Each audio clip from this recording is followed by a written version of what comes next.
Easy ज्ञान के सभी दर्शकों का हमारी आज की इस वीडियो में हार्दिक स्वागत है। आज की इस वीडियो में हम समझने जा रहे हैं कक्षा 10वीं का संस्कृत विषय का आदर्श प्रश्न पत्र जो 2022 और 23 का है। इस प्रश्न पत्र को समझने का हमारा एक ही उद्देश्य है कि आप लोग जब कभी भी संस्कृत विषय की परीक्षा देने के लिए बैठें तो आप अधिक से अधिक अंक अर्जित कर सकें। तो प्रश्न पत्र को कैसे हल करना है यह हम आज की इस वीडियो में सीखेंगे। तो चलिए आरंभ करते हैं।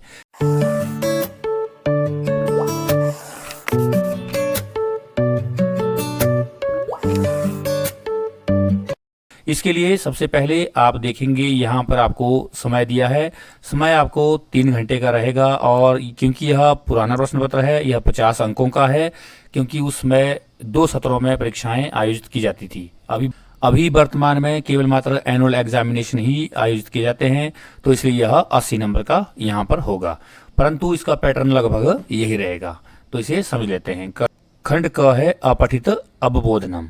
इसमें आपको एक ऐसा गद्यांश आएगा जिसे आपने समझना है और उसे समझ करके आपको नीचे जो प्रश्न दिए गए हैं उनके उत्तर आपने लिखने हैं। तो चलिए समझते हैं इसे और फिर इसके प्रश्नों के उत्तरों को भी यहाँ पर देखते हैं कि किस तरह से इसके उत्तर यहाँ बनेंगे। प्रश्न नंबर 1 है अधोलिखितम अनुच्छेदम अधिकृत्य निर्देशित प्रश्नानाम उत्तराणि दीयन्ताम। अर्थात नीचे जो दिया गया अनुच्छेद है उसके आधार पर निर्देशित किए गए प्रश्नों के उत्तर आपने देने हैं। तो चलिए पढ़ लेते हैं।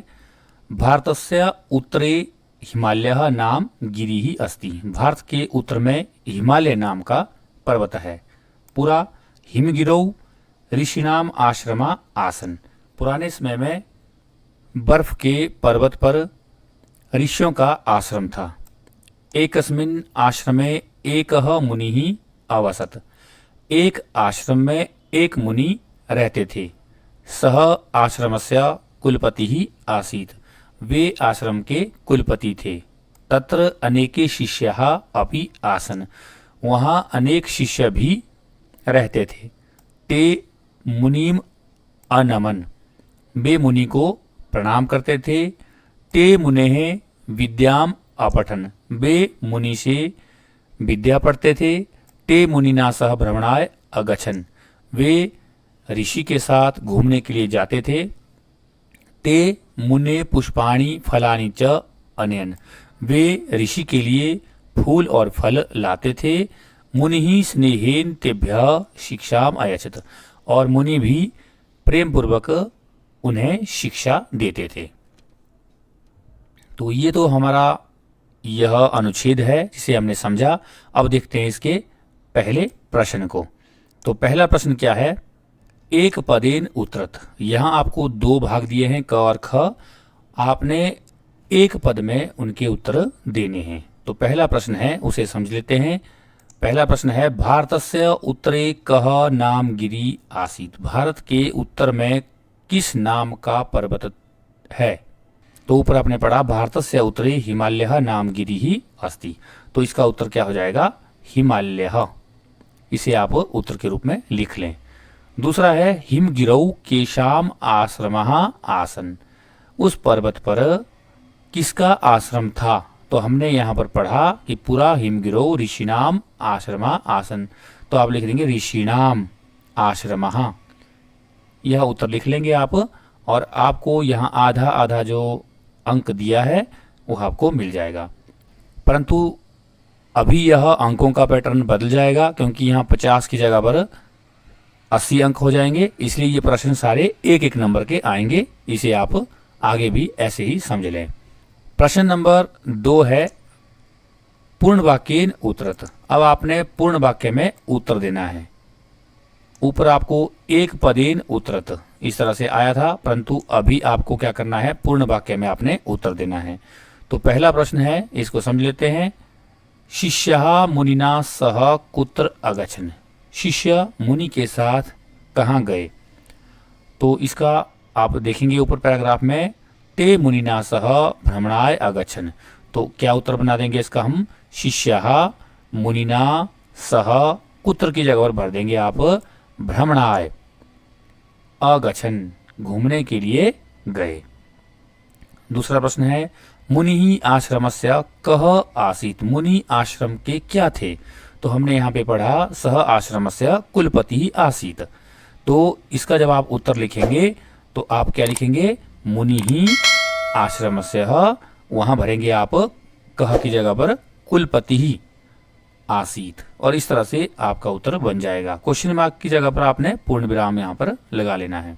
तो इस तरह से आप इन प्रश्नों के उत्तर कर पाएंगे। आगे है प्रश्न नंबर 3, निर्देशानुसारम उत्तरत। अब आपको जो निर्देश दिया गया है उसके अनुसार आपने इन प्रश्नों के उत्तर देने हैं। तो पहला है अपठन इति क्रियापदस्य कर्ता कः।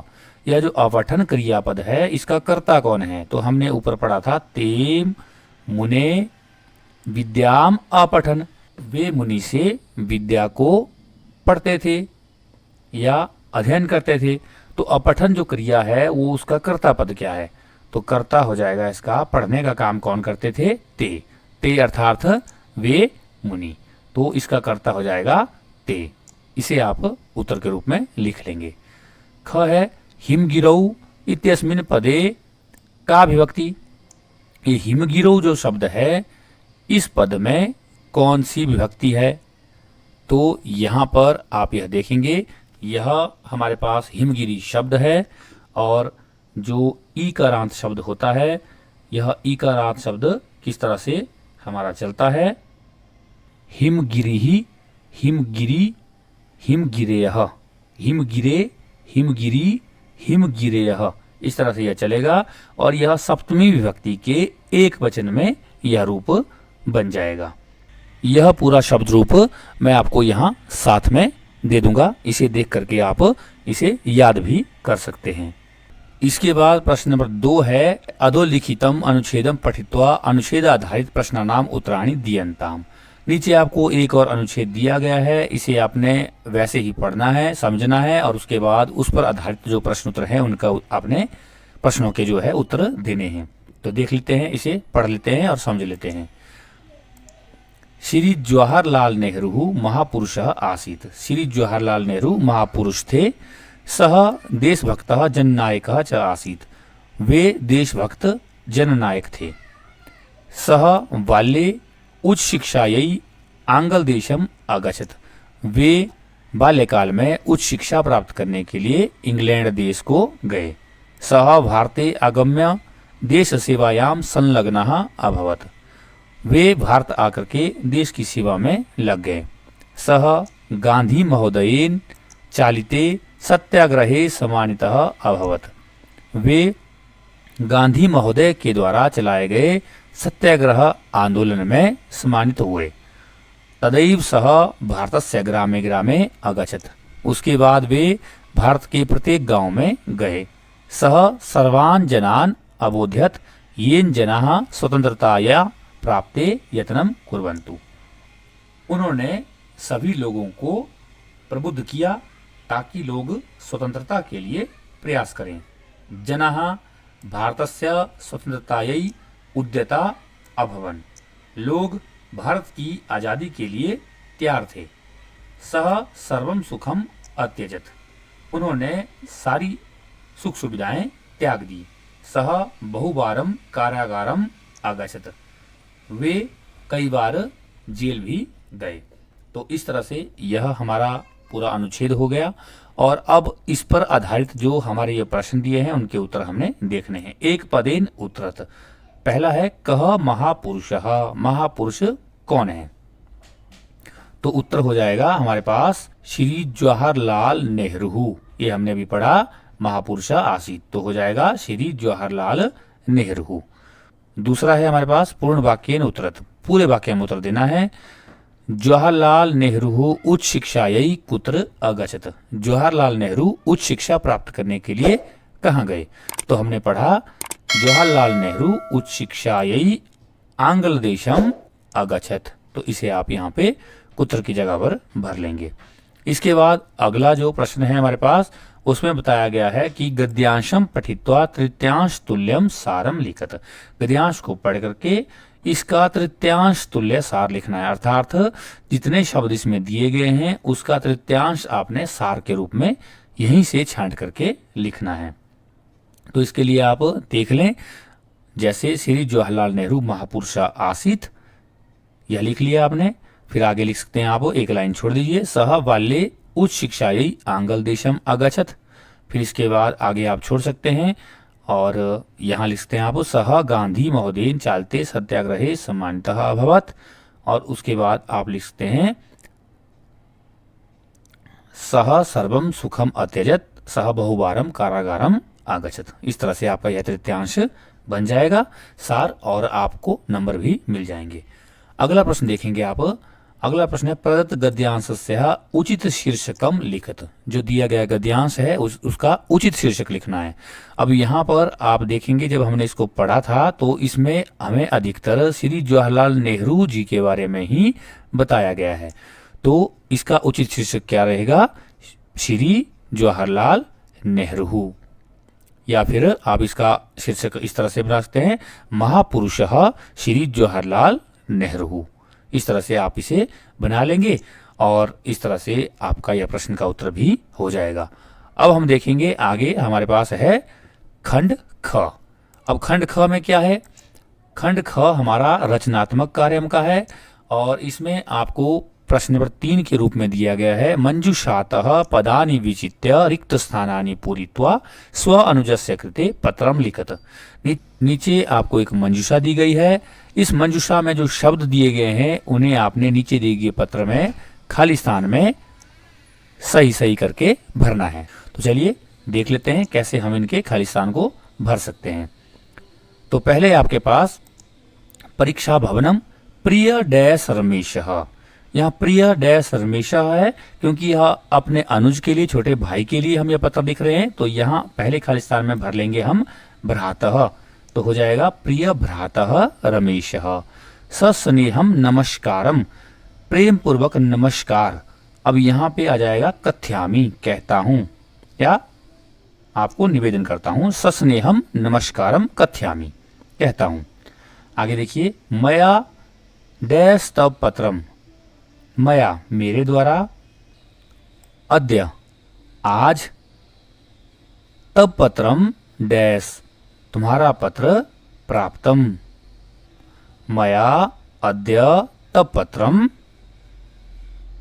प्राप्तम। पत्रम उसके बाद हो जाएगा पठित्वा, पढ़ करके। पत्रम पठित्वा महद दुखम जातम, बहुत दुख हुआ। परीक्षा काले त्वम ज्वरग्रस्तः आसी, परीक्षा के समय पर तुम ज्वर से ग्रसित थे, अर्थात तुम्हें बुखार था। रुग्णः सन अपि त्वया डैश दत्ता, बीमार होने पर भी आपने क्या किया, क्या दी? परीक्षा। परीक्षा दत्तः परीक्षायाम डैश स्थानमपि प्राप्तम, तो हो जाएगा सम्मानजनकम, परीक्षा में सम्मानजनक स्थान भी प्राप्त किया। एतस्य तब परिश्रमस्य हो जाएगा ईव, एव, एव का अर्थ होता है ही, यह तुम्हारे परिश्रम का ही फल है। अहम त्वयि गर्वम अनुभवामि, मैं तुम पर गर्व अनुभव कर रहा हूँ। डैश प्रति मम प्रणामः, किसके प्रति मेरा प्रणाम? पितरौ, माता पिता के प्रति मेरा प्रणाम। भवतः अग्रजः रामः, तुम्हारा अग्रज राम। तो इस तरह से आप इस पत्र को मंजूषा से शब्दों को चुन करके भर सकते हैं और पूरा कर सकते हैं। आगे देखेंगे, प्रश्न नंबर 4 है आपको, अधोलिखितेषु विषयेषु एकः विषयम् अधिकृत्य संस्कृत भाषायां लघु निबंधम लिख्यन्ताम। अब यहाँ पर आपको नीचे जो 3 विषय दिए गए हैं उन विषयों को आधार बना करके आपने क्या करना है, एक संस्कृत भाषा में लघु निबंध लिखना है। यह 5 से 6 पंक्ति का हो सकता है, 7 पंक्ति का हो सकता है, तो आप उसे लिख लें। और इन निबंध से संबंधित जो वीडियो होगी उसका लिंक मैं ऊपर आई बटन में दे दूंगा, उसे वहां जाकर के आप चेक कर लें। इसके बाद खंड ग है अनुप्रयुक्त व्याकरणम, यह व्याकरण भाग से है अब, और आपने अब प्रश्न नंबर 5 इसका करना है। प्रश्न नंबर 5 में आपको क्या दिया गया है, देखिए प्रश्न नंबर 5 है, अधोलिखित वाक्येषु रेखांकित पदस्य संधि पदम संधि विच्छेद पदम वा प्रदत्त विकल्पेभ्य चिनुत। अर्थात नीचे जो आपको वाक्य दिए गए हैं और इन वाक्यों में जो रेखांकित पद दिए हैं वहां पर आपने संधि पद या फिर संधि विच्छेद पद जो आपको नीचे ऑप्शन में दिए गए हैं वह छांट करके लिखने हैं उत्तर के रूप में। तो क देख लेते हैं। प्रपश्यामि ग्राम जमा अंते निर्झर नदी पयः पूरम। मैं देख रहा हूं गांव के भीतर निर्झर नदी, झरने, नदी, तालाब इत्यादि।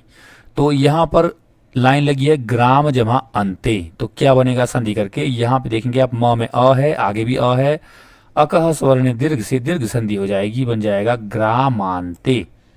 यह दूसरा ऑप्शन इसका ठीक हो जाएगा। ख है हमारे पास शरीरोपचय कांतिर्गात्राणाम सुविभक्तता। अब इस वाक्य में आपको लाइन लगी है शरीरोपचय यहां पर। अब यहां पे संधि युक्त शब्द दिया है, इसको आपने विच्छेद करना है। शरीरोपचय, यहां पे आपको दो शब्द हैं, एक शरीर और एक उपचय। अब आप यहां देखेंगे तो बन जाएगा शरीर जमा उपचय। तो यहाँ अ और उ को ओ गुण आदेश हो जाएगा, गुण संधि हो जाएगी यहाँ पर, तो हो जाएगा शरीरोपचय। तो ये पहला ऑप्शन ठीक हो जाएगा। ग है जिनाम में अहम, यहाँ पर जिनामी जमा अहम, यह चौथा ऑप्शन जो है इसका ठीक हो जाएगा। ई के स्थान पर यह हो जाएगा, यण संधि हो जाएगी यहाँ पर, तो हो जाएगा जिनाम में हम। घ है गुरुवह सदा जमा एव पूजनीय, सदा जमा एव है तो यहाँ पे सदैव हो जाएगा, पहला ऑप्शन यहाँ ठीक हो जाएगा। आ से परे ए हो तो वृद्धि संधि हो जाएगी, सदैव बन जाएगा आपका। तो इस तरह से आपका यह प्रश्न का उत्तर हो जाएगा। प्रश्न नंबर 6 है हमारा, इसमें बोला गया है कि अधोलिखित वाक्येषु रेखांकित पदानाम समासम विग्रहम वा प्रदत्त विकल्पेभ्य चिनुत केवलम प्रश्न द्वयम। यहाँ पर आपको 3 प्रश्न दिए हैं और केवल मात्र आपने 2 प्रश्न करने हैं और जिनके नीचे रेखा लगी है उनका आपने समास विग्रह बताना है। तो ऑप्शन दी है, आपने एक उसका उत्तर छांट करके लिखना है। तो देख लेते हैं। पहला है हमारे पास राम लक्ष्मणौ वनम अगच्छताम।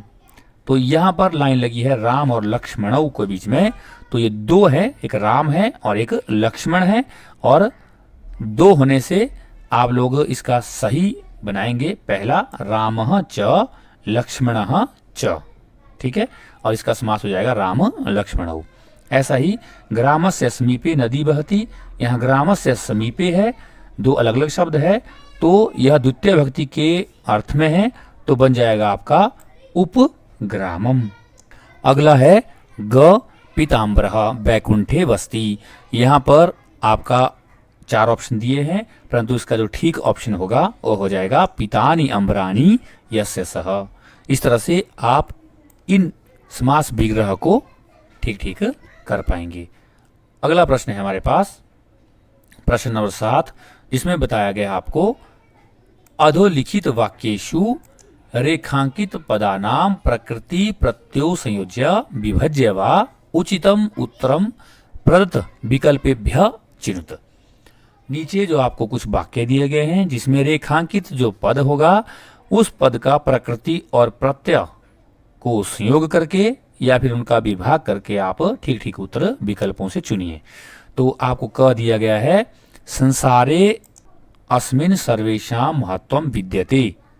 तो यहाँ पर जो लाइन लगी है वो लगी है महत्वम के नीचे, तो इसको आपने क्या करना है, विच्छेद करना है इसका। तो इसमें कौन सी प्रकृति है और प्रत्यय में क्या लगा हुआ, तो आपको पता है, तो इसका सही उत्तर होगा महत जमा त्वा, पहला ऑप्शन। अगला है परिश्रमेण छात्रा ज्ञान जमा मतुप भवंती। तो ज्ञान जमा मतुप मैंने पढ़ाते हुए पहले भी बताया आपको, मतुप का मान या वान बचता है। तो आप यहाँ देखेंगे वान कहाँ बन रहा है, यहाँ पे बन रहा है पहले ऑप्शन में, ज्ञानवान बन जाएगा इसका सही उत्तर। नमंती फलिनो वृक्षः, यहाँ पे फलिनो बोला गया है, तो आप देखेंगे यह फल शब्द से बना है, तो फल शब्द के साथ जो प्रत्यय बनेगा हमारा वो बनेगा फल जमा इन, ठीक है, फिर इसका बाद में बन जाता है फलिनो। तो यह दूसरा ऑप्शन इसका ठीक हो जाएगा। अगला है सा समाजस्य सेविका अस्ति। सेविका है तो सेविका सेवक शब्द से बनता है, तो सेवक के साथ जब आप टाप प्रत्यय का प्रयोग करेंगे तो बन जाएगा सेविका। ठीक है, तो गलती से आपने पहला ऑप्शन नहीं करना है, ठीक, ना ही आपने तीसरा करना है, दूसरा तो होगा ही नहीं। ठीक है, तो इसका करना आपने सेवक जमा टाप बन जाएगा सेविका। आगे है अत्र धर्म जमा ठक उत्सव अस्ति। अब धर्म जमा ठक है, ठ को इक हो जाता है बाद में और यह बन जाता है धार्मिक, जो एक शब्द है। बाकी ये तीन तो शब्द है नहीं, इसे आप ऐसे भी समझ सकते हैं। तो इस तरह से आप ये सारे के सारे शब्दों का प्रकृति प्रत्यय देख सकते हैं। आगे है हमारे पास प्रश्न नंबर 8 है। प्रश्न नंबर 8 में बोला गया है अधोलिखित वाक्येषु वाच्यस्य नियमानुगुणम समुचितम विकल्पम प्रदत्त विकल्पेभ्य चिनुत। अर्थात नीचे आपको जो वाक्य दिए गए हैं उनका आपने वाच्य परिवर्तन करना है और वो भी नियमानुसार करना है। जो आपको विकल्प दिए गए हैं उत्तर के रूप में आपने सही विकल्प को चुनना है। तो देख लेते हैं हमारे पास क्या क्या दिया गया है। पहले क भाग के रूप में है हमारे पास रमा भोजनम पचती। अब आपको जब मैंने वाच्य परिवर्तन पढ़ाए थे तो मैंने आपको उसके नियम बता दिए थे। यदि फिर भी आपको वाच्य परिवर्तन को दोबारा से समझना है तो इससे संबंधित वीडियो भी मैं आपको ऊपर आई बटन पर दे दूंगा, उसे आप वहां जा करके देख सकते हैं ताकि आपको वाच्य परिवर्तन करने में किसी प्रकार की समस्या ना हो। इसका क देख लेते हैं, रमा भोजनम पचती। तो यहाँ पर देखेंगे आप रमा को तृतीय विभक्ति में बदलना है तो बन जाएगा रमया भोजनम। भोजनम का भोजनम ही रहेगा और पचती का बन जाएगा पच्यते। तो उत्तर हो जाएगा रमया भोजनम पच्यते। यहाँ पे आपको कर्तृवाच्य से कर्मवाच्य में बदलना है। आगे देखिए, आगे दिया आपको तेन ग्रामः गम्यते। यहाँ पे आपको कर्मवाच्य में दिया गया है, अब इसे आपने बदलना है कर्तृवाच्य में। तो तेन का बन जाएगा सह, सह, ग्रामः का बन जाएगा ग्रामम, गम्यते का बन जाएगा गच्छति। तो हो जाएगा उत्तर सह ग्रामम गच्छति। अगला है त्वम किम करोषि। ये कर्तृवाच्य का है और इसे आपने अब कर्मवाच्य में बदलना है। तो इसके बाद बन जाएगा इसका त्वम का बन जाएगा त्वया, किम का किम रहेगा, त्वया किम, करोषि का बन जाएगा क्रियते। तो हो जाएगा त्वया किम क्रियते। पहला ऑप्शन इसका ठीक हो जाएगा। अगला है मया पठ्यते। तो यहाँ पर आप लोग मया को प्रथमा में बदल लेंगे तो बन जाएगा अहम और पठ्यते का बन जाएगा पठामी। अहम के साथ उत्तम पुरुष का एक वचन की क्रिया तो बन जाएगा अहम पठामी। तो इस प्रकार से आप नियमानुसार वाच्य परिवर्तन ठीक ठीक कर लेंगे। इसके बाद प्रश्न नंबर 9 है हमारे पास। इसमें बताया गया है आपको अधोलिखित वाक्येषु लिंग आधारित संख्यावाचक पदानि पदतेभ्य विकल्पेभ्य चिनुत। नीचे आपको खाली स्थान दिए गए हैं और लिंग पर आधारित आपने इन संख्यावाचक शब्दों को यहाँ पर खाली स्थान में भरना है और ठीक ठीक आपने इसके उत्तर बना लेने हैं। तो लिंग के आधार पर कैसे भरेंगे, आपको पता है कि 1, 2, 3, 4 तक जो है आपका पुल्लिंग, स्त्रीलिंग और नपुंसकलिंग में संख्याएं चलती है और उसके बाद आपका एक ही लिंग में सारे के सारे चलते हैं। तो यहाँ पर 1 से लेकर 4 तक आपने किस तरह से भरना है उसे ही हमने यहाँ पर समझना है। तो देख लेते हैं। पहला है तस्य डैश कन्यस्तः। उसकी डैश कन्या है।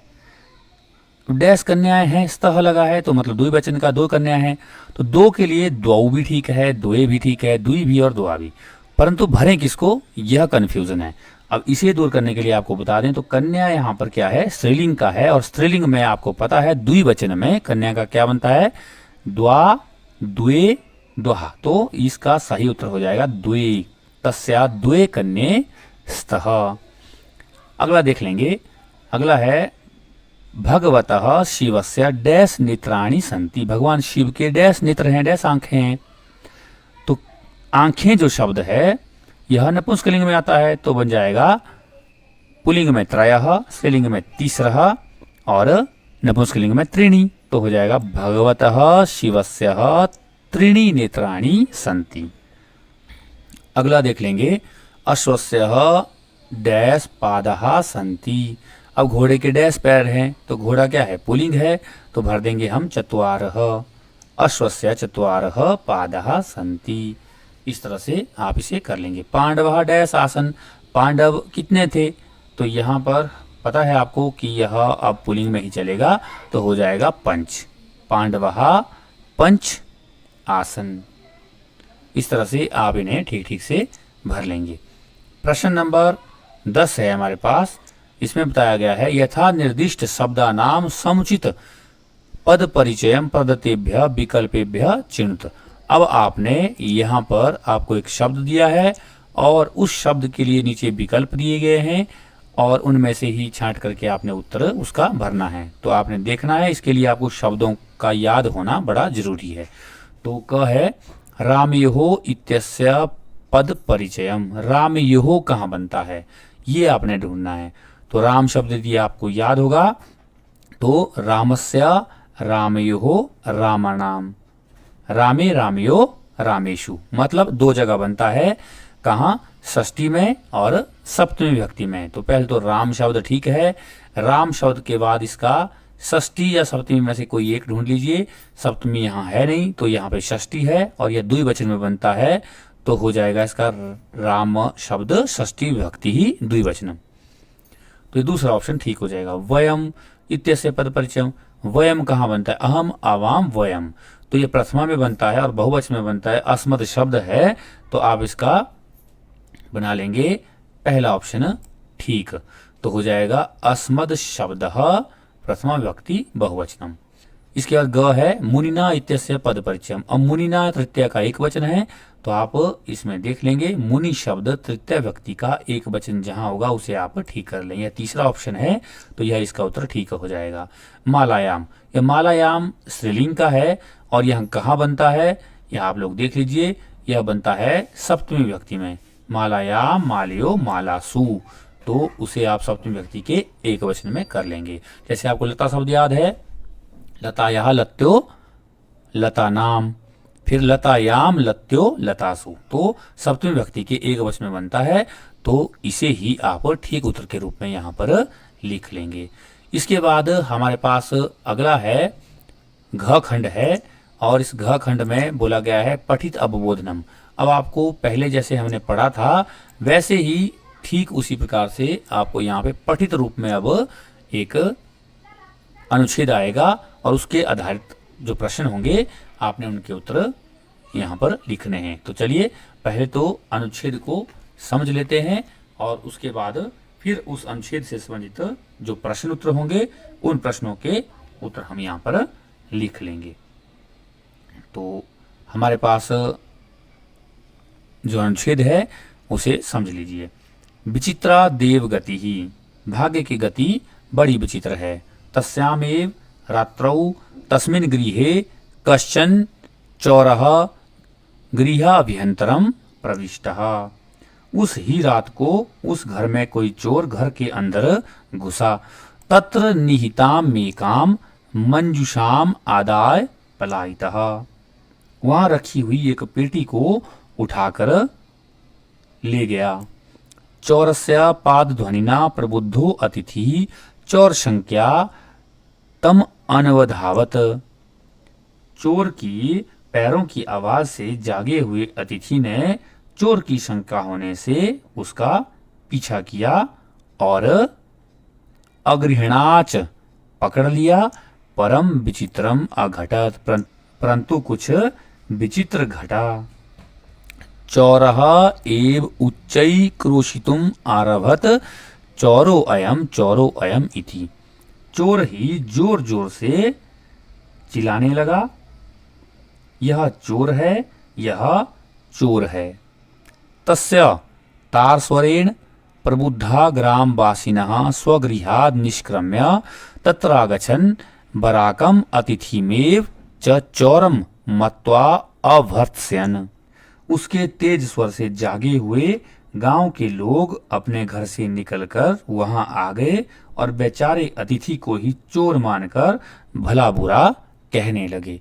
तो ये तो था यह अनुच्छेद जिसे आपने समझा। अब देख लेते हैं इसके प्रश्नों के उत्तर किस प्रकार से रहेंगे। तो पहला है एक पदेन उत्तरत। एक पद में आपने 2 प्रश्नों के उत्तर देने हैं। कीदृशी देव गति, भाग्य की गति कैसी है? तो आपने यहां पढ़ा विचित्रा देव गति ही, तो उत्तर क्या बन जाएगा हमारा? विचित्रा। आप सिंगल लिख लें या फिर आप दोनों को भी साथ में लिख सकते हैं। ख है कह उच्चई क्रोशितुम आरभत, कौन जोर से चिल्लाने लगा? तो हमने यहाँ पढ़ा चौराहा ए उच्चई क्रोशितुम आरभत, तो उत्तर बन जाएगा चौराहा। तो इस तरह से आप एक पदेन उत्तरत में इनको लिख लेंगे।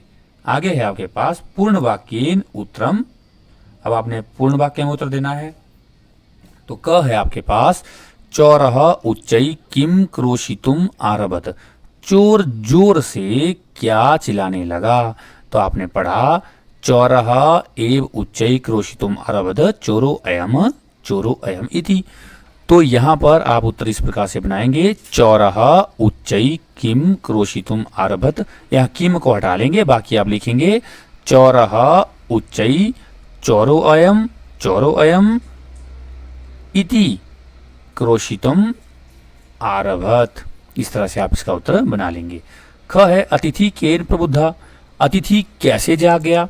तो हमने इसके बारे में पढ़ा चौरस्य पाद ध्वनिना प्रबुद्धो अतिथि, पढ़ा हमने चौर संख्या तन्माधावत, हमने यहां तक पढ़ा इसको। तो इसके उत्तर को हमने इस तरह से बनाना है अतिथि केन प्रबुद्धा, तो हो जाएगा अतिथि केन की जगह भर देंगे चौरस्य पाद ध्वनिना प्रबुद्ध। इस प्रकार से इसका उत्तर बन जाएगा। अगला है प्रश्न नंबर 3 है। प्रश्न नंबर 3 में आपको बोला गया है निर्देशानुसारम उत्तरत, निर्देश के अनुसार उत्तर देना है आपने। तो क्या हो जाएगा? क है विचित्रा देव गति ही इत्यत्र विशेषण पदम किम। ये विचित्रा देवगति, भाग्य की गति बड़ी विचित्र है, यहाँ विशेषण पद क्या है? तो आपने समझना है कि संज्ञा किसे कहते हैं, सर्वनाम किसे कहते हैं और विशेषण किसे कहते हैं। यदि आपको अभी तक इनकी समझ नहीं है तो आपको ऊपर आई बटन में मैं एक लिंक दे दूंगा, उसे देख करके आप इन्हें भी समझ सकते हैं। अभी यहाँ पे थोड़ा शॉर्ट में समझ लेते हैं। जो विशेषण होता है संज्ञा और सर्वनाम की विशेषता को बताता है। तो यहाँ पर देवगति जो है, यह क्या है? यह संज्ञा है। देव क्या है? संज्ञा है। और देवगति को भी हम क्या मानेंगे? संज्ञा ही मानेंगे। और संज्ञा और सर्वनाम की जो विशेषता होती है, जैसे विचित्र, ये विचित्र होना जो है, यह क्या है? इसका विशेषण है। तो यहाँ पर इसका सही उत्तर क्या हो जाएगा? विचित्रा। इसे आप लिख लेंगे। निष्क्रम्य इत्यत्र प्रकृति प्रत्यम पृथक कुरुत, प्रकृति और प्रत्यय को आपने अलग अलग करना है इस निष्क्रम्य शब्द में। तो आप कर लीजिए। निष्क्रम्य में आपको क्या दिख रहा है? तो यहाँ पर निस उपसर्ग है और क्रम धातु है और साथ में ल्यप प्रत्यय का प्रयोग किया गया है। निस के स को षटकोण हो गया है, क्रम से आपका क्रम बचता है यहाँ पर, और ल्यप जो आपके पास प्रत्यय है उसका आपके पास य शेष बचता है, तो बन जाता है निष्क्रम्य। तो इस प्रकार से आप इस प्रश्न का उत्तर भी यहाँ पर बना लेंगे। आगे है आपके पास इसका आ भाग, और जिसमें आपको बोला गया है कि आपको एक श्लोक दिया है यहाँ पर, और इस श्लोक पर आधारित अब आपने प्रश्नों के उत्तर देने हैं। तो चलिए देख लेते हैं। पिता यष्टि पुत्राय बाल्ये विद्याधनम महत, पिता अस्य किम तपस्तेपे इति उक्ति तत्कृतज्ञता। पिता अपने पुत्र के लिए बाल्यकाल से विद्या रूपी महान धन देते हैं। पिता अस्य किम तपस्तेपे, पिता इस कार्य के लिए कितनी तपस्या करते हैं। इत्युक्ति ही तत्कृतज्ञता, इस बात से ही उनकी कृतज्ञता सिद्ध हो जाती है, अर्थात वे कितने कृतज्ञ है ऐसा हमें पता चलता है। तो अब देखते हैं पिता कस्मई यष्टि, पिता किसके लिए देते हैं। यहाँ पढ़ा हमने पिता यष्टि पुत्राय, तो कस्मई की जगह पर क्या आ जाएगा? पुत्राय। बाल्ये पिता पुत्राय किम यष्टि, बाल्यकाल में पिता पुत्र के लिए क्या देते हैं? तो हो जाएगा विद्या धनम। आगे है पूर्ण वाक्येन उत्तरत। पूर्ण वाक्य में उत्तर दीजिए। पिता पुत्राय कदा विद्याधनम यस्ति। पिता पुत्र के लिए कब विद्या रूपी धन देते हैं? तो उत्तर हो जाएगा पिता पुत्राय वाले विद्याधनम यस्ति। कदा की जगह भर देंगे वाले। अगला है कह पुत्राय विद्याधनम यस्ति। कौन पुत्र के लिए विद्या रूपी धन देते हैं? तो कह की जगह पर भर देंगे आप पिता और बाकी पूरी लाइन वैसे उतार देंगे और प्रश्नों के उत्तर आपके बन जाएंगे। आगे है तीसरा भाग इसका, निर्देशानुसारम उत्तर। निर्देश के अनुसार उत्तर देना है। शैशवे इति पदस्य अत्र समानार्थक पदम किम। शैशवे, इसका यहाँ पर समानार्थक पद क्या प्रयोग किया गया है? तो शैशवे की जगह पर आप यहाँ देखेंगे शब्द है वाले, तो आप इसको लिख लेंगे और यह उत्तर आपका बन जाएगा। विद्याधनम महत इत्यत्र विशेष्य पदम किम। यहाँ ध्यान देना है अब आपने, एक होता है विशेषण और एक होता है विशेष्य। जिसकी विशेषता को बताया जाता है वह विशेष्य होता है और जो विशेषता है उसकी वही विशेषण होता है। तो यहाँ विद्याधनम महत, विद्याधन महान, तो महान क्या है? विद्याधन की विशेषता है। तो यह हो गया विशेषता अर्थात विशेषण और विद्याधनम हो गया यहाँ पर विशेष्य। तो उत्तर में क्या लिखेंगे आप? विद्याधनम। तो इस तरह से आपका यह प्रश्न का उत्तर बन जाएगा। वीडियो थोड़ी लंबी जरूर हो जाएगी आपके लिए, परंतु यह एक आपके ज्ञान को बढ़ाने वाली और साथ में परीक्षा में बेहतर नंबर अंक अर्जित करने के लिए महत्वपूर्ण है। इसलिए इसे बिना स्किप किए हुए यदि आप समझेंगे तो निश्चय ही आपके जो आपके एग्जाम होंगे, चाहे आपके अर्धवार्षिक एग्जाम हैं, चाहे एनुअल एग्जाम हैं, आप उनमें निश्चय ही अच्छे अंक अर्जित कर पाएंगे। तो इसलिए आप वीडियो को बिना स्किप किए हुए पूरा जरूर देखें और समझें। आगे देखेंगे हम, हमारे पास अगला है प्रश्न नंबर 12। उसमें बोला गया है पठित गद्य पद्यो हिंदी भाषायाम अनुवादः। आपने पठित जो गद्यांश और पद्यांश है उनका हिंदी भाषा में अनुवाद करना है। तो पहले दिया गया है अधोलिखित गद्यांशो कस्यचित एकस्य गद्यांशस्य हिंदी भाषायाम अनुवादम विधीयन्ताम। नीचे आपको 2 गद्यांश दिए हैं और उनमें से ही आपने किसी एक गद्यांश का हिंदी भाषा में अनुवाद करना है। पेपर में आपको इस तरह से आएगा, परंतु यहाँ मैं आपको दोनों गद्यांशों का हिंदी भाषा में अनुवाद करके बताऊंगा, उसे आप लोग समझ लें ताकि आपको दोनों ही गद्यांश समझ आ जाएं और पेपर में यदि आपको कोई भी एक इनमें से आ जाए तो आप आसानी से इन गद्यांशों की हिंदी कर सकें। तो पहला है हमारे पास, तो क है, इसे हम देख लेते हैं। अरे अरे माम विहाय कथम अन्यः कोऽपि राजा भवितुम् अर्हति अहम तु शीतले जले बहुकाल पर्यन्तम अविचलः ध्यानमग्नः स्थितप्रज्ञः इव स्थित्वा सर्वेषां रक्षायाः उपायान् चिंतिष्यामि।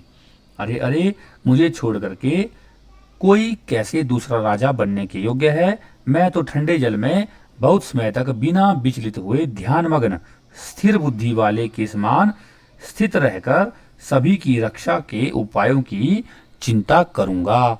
योजना नाम निर्मीय च स्वसभायाम विविध पदम अलंकुर्वाणै जंतुभिश्च मिलित्वा रक्षोपायान क्रियान्वितान कारिष्यामि। अतः अहमे वनराज पद प्राप्ते योग्यः इति। योजना बनाकर अपनी सभा में अनेक पदों से अलंकृत जंतुओं के साथ मिलकर रक्षा के उपायों को क्रियान्वित करूंगा, इसलिए मैं ही वनराज पद प्राप्त करने के लिए योग्य हूं। इस प्रकार से आप इसकी हिंदी व्याख्या कर लेंगे। ख है ज्वालामुख पर्वतानाम विस्फोटैरपि भूकंपो जायत इति कथ्यन्ति भूकंप विशेषज्ञ। ज्वालामुखी पर्वत पर विस्फोट से भी भूकंप उत्पन्न होता है, ऐसा भूकंप विशेषज्ञ कहते हैं।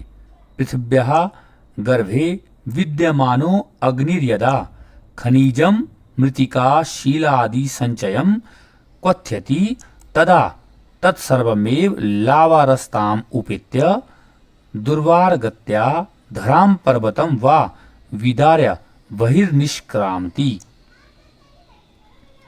पृथ्वी के गर्भ में विद्यमान अग्नि जब खनिज, मिट्टी और पत्थर के संचय को उबालती है तो वह सब ही लावा बनकर तेज गति से धरती अथवा पर्वत को फाड़कर बाहर निकलता है।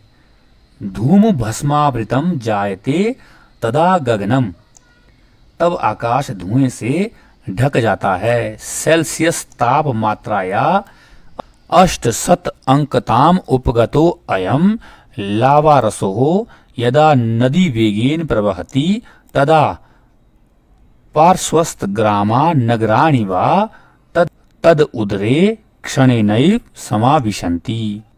सेल्सियस की तापमात्रा से 800 तक पहुंचकर यह लावा जब नदी के वेग से बहता है तब पास में स्थित गांव अथवा नगर उसके पेट में क्षण भर में ही समा जाते हैं। तो इस प्रकार से आप इसकी हिंदी व्याख्या कर लेंगे। आगे है हमारे पास इसका आ भाग, और आ भाग में बोला गया है कि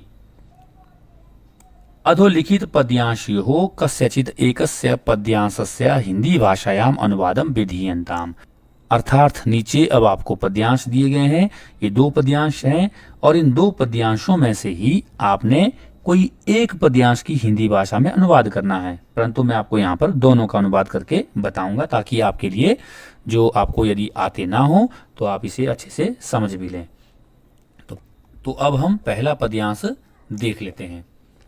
आश्वास्यः पर्वतकुलं तपन उष्ण तप्तम उदाम दाव विधुराणि च काननानि नाना नदी नदशतानि च पुरित्वा रिक्तो असि यज्जलद सैव तवोत्तमा श्री।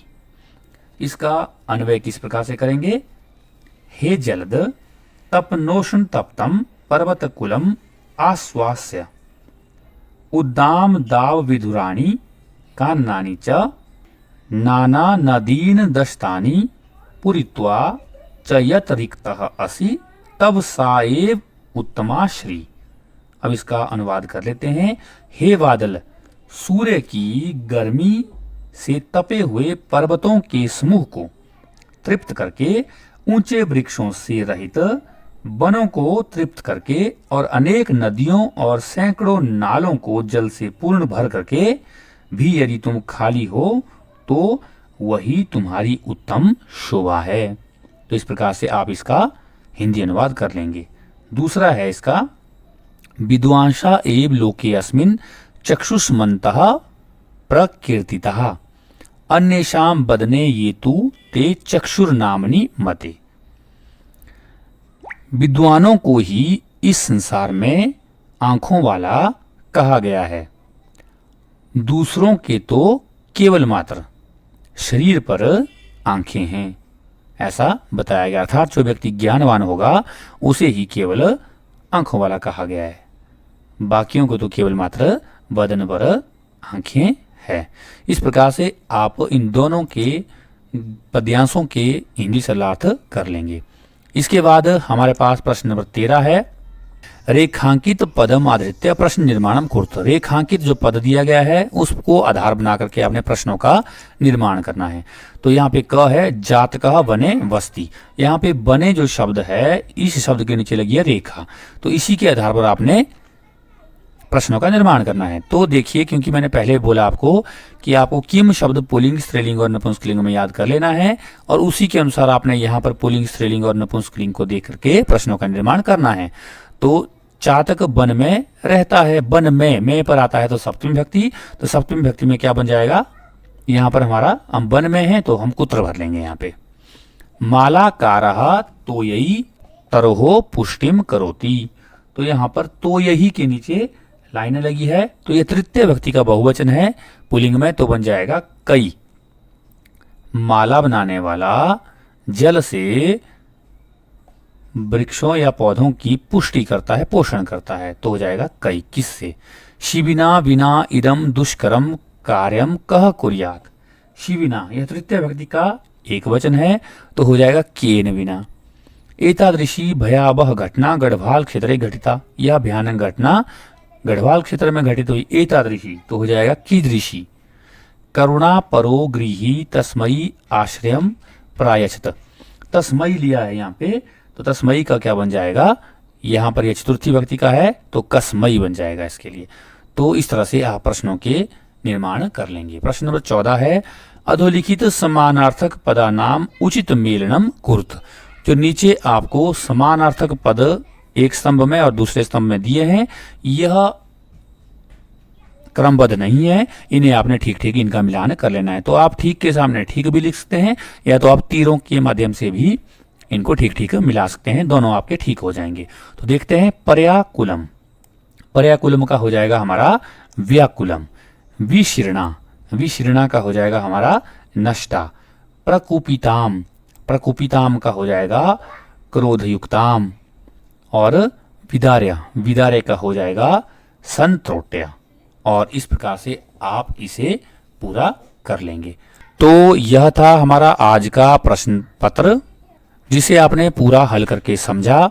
और यदि आपको फिर भी इससे संबंधित कोई डाउट होगा तो आप लोग मुझे कमेंट बॉक्स पर कमेंट जरूर करें, मैं आपके कमेंट का यथासंभव उत्तर दूंगा। इसी प्रकार की वीडियो को देखने के लिए आप हमारे चैनल इजी ज्ञान पर अवश्य विजिट करें, और इसी प्रकार की वीडियो को देखने के लिए आप हमारे चैनल को लाइक शेयर सब्सक्राइब जरूर करें, ताकि जैसे ही हम नई वीडियो को अपलोड करते हैं आप तक हमारी वीडियो की नोटिफिकेशन सबसे पहले पहुंच सके। इसी के साथ वीडियो में अंत तक बने रहने के लिए आप सबका हार्दिक धन्यवाद। मिलते हैं इसी प्रकार की किसी दूसरी ज्ञानवर्धक वीडियो में, तब तक के लिए नमस्कार। आपका दिन शुभ हो, मंगल हो।